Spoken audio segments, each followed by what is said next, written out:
Live from downtown Detroit, Local 4 News at 11 starts now. Things are pretty calm in the weather department on your Saturday night. The local forecasters tracking what's in store for your Easter holiday. It was a sunny Saturday, but still a windy day across Metro Detroit. Let's get over to Andrew now with a look at your Easter forecast. Andrew? Hey there, Sandra, and good Saturday evening, Saturday night to everyone. It is pretty calm right here in Detroit. As we talked about earlier today, in fact, yesterday, we're looking at those snow showers still continuing across much of areas just to the north of Detroit, mainly for our north zone, from Mount Clemens northward, generally northern Oakland County northward into the Thumb as well. All of it remains rather light, but you're still looking at these slippery spots here, anywhere from Algonac and also around Harson's Island, also around Marysville. Zooming in a bit closer and moving the maps, you can see Port Huron getting hit with some snow, some flurry and light snow activity also throughout much of St. Clair and Sanilac counties. So this continues as we go over the next couple of hours, but it's eventually out of here by morning. Just got to be careful with some of those slippery spots farther to the north, and no heavy accumulation is expected. But it is chilly, or cold if you will, across all of southeast Michigan, with 36 right now over at Metro Airport, wind chills running in the 20s, and temps near freezing north of 8 Mile. So for sunrise services on your Easter Sunday, all that snow moves out of here. It brightens very nicely. We'll see sunshine, but temperatures start in the 20s. We'll talk more about tomorrow afternoon for the holiday and your 7-day forecast coming up. All right, thank you, Andrew. Tonight, new developments in a deadly shooting at a home in Detroit. This happened Friday night on Dickerson near Gratiot, which is on the city's east side. Investigators say someone broke into a house and shot a couple. One man died and a woman is in the hospital. Let's get out to Megan Woods for the very latest. And Megan, police at this point want to get that person off the streets.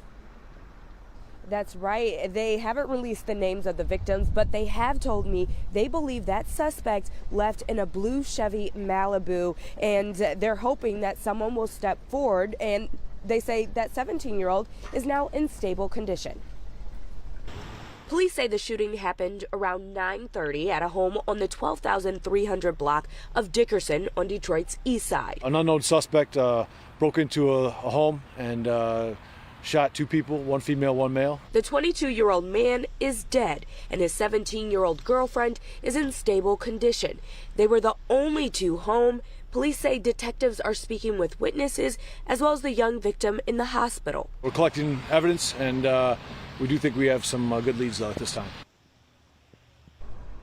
Police say it is very much possible that these victims knew the suspect, but again, they're still looking to figure out what happened, investigating this shooting. And so if you have any information, please call Detroit Police Department. Live in Detroit, I'm Megan Woods, Local 4. All right, thank you, Megan. New at 11 tonight, Macomb County Sheriff's deputies on the lookout for a man they believe is armed and extremely dangerous. He's 24-year-old Christian Snow. Deputies say Snow pulled out some sort of bladed weapon and damaged a car. It happened Friday morning in the parking lot of St. Hubert's Church in Harrison Township. They say Snow is homeless and he is in Macomb County, and he's actually diagnosed there in Macomb County as a schizophrenic. Investigators believe Snow hangs out around places of worship and churches. If you see him, call sheriff's deputies right away. Tonight, police say 12 people are hurt after a mass shooting at a South Carolina shopping mall. It happened right around 2 this afternoon at the Columbiana Center in Columbia. Police say 10 people were shot. 2 others were hurt during a stampede. 3 people of interest are now being held in connection to the shooting. Police are now trying to figure out exactly what led to the gunfire. This is still early. We don't believe this was random. I think that's very important in situations like this. We believe that the individuals that were armed knew each other, and there was some type of conflict that occurred that resulted in gunfire. This was not a situation where we had some random person show up at a mall to, discharge a firearm and just, injure people. Everybody hurt is expected to make a full recovery. Demonstrators marched through the streets of Grand Rapids today in protest of that deadly police shooting of Patrick Lyoya. Hundreds joined in demonstrations, some groups, in fact, even traveling from out of state. Lyoya, as you may know, was shot and killed by an officer, and body cam footage was released earlier in the week. Speakers at the event, they implored the group to remain peaceful. Lyoya was only 26 years old. Michigan State Police handling the investigation, and once that investigation is finished, that case will be forwarded to the Kent County Prosecutor's Office. Police investigating a deadly car accident in Wixom. Cell phone video here captured the aftermath of the crash. Take a look at this here. This happened near around 5 near eastbound I-96. Police say at least one person has died. The road has since reopened, and police say more information will be available as their investigation continues.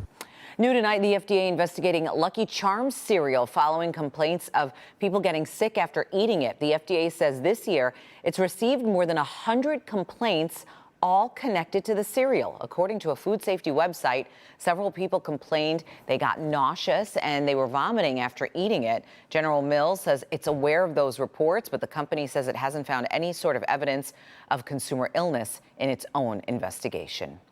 Several Metro Detroit pastors volunteered their time and they helped pay for gas in honor of Easter weekend. Area churches raised $6,000, giving every driver 10 gallons of gas for free. Today, the Shell station at Joy Road and the Southfield Freeway in Detroit, bumper to bumper there. Dozens of people grateful for the act of kindness.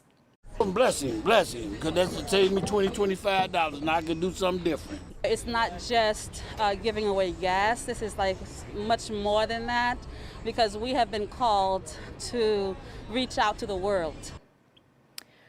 Thanks to their actions there, worries about the rising cost of gas and groceries have so many people thankful this holiday weekend. Now to the very latest to the war in Ukraine. Russia launched new attacks in what's believed to be payback after its own ship was sunk in the Black Sea.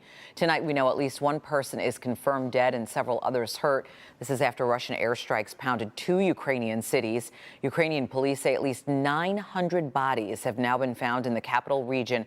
This is over the last 2 weeks. Meantime, sightings of a slow recovery in Kyiv today. Families strolling through parks, some people eating outside at cafes.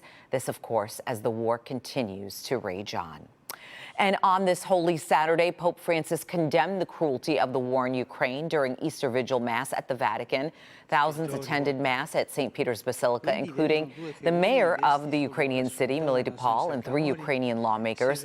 Pope Francis did not participate in the procession at the start of the service, but did deliver the Easter homily. The Pope ended by saying, "Christ is risen" in Ukrainian. Much more to come here on Local 4 News at 11. Here's Grant.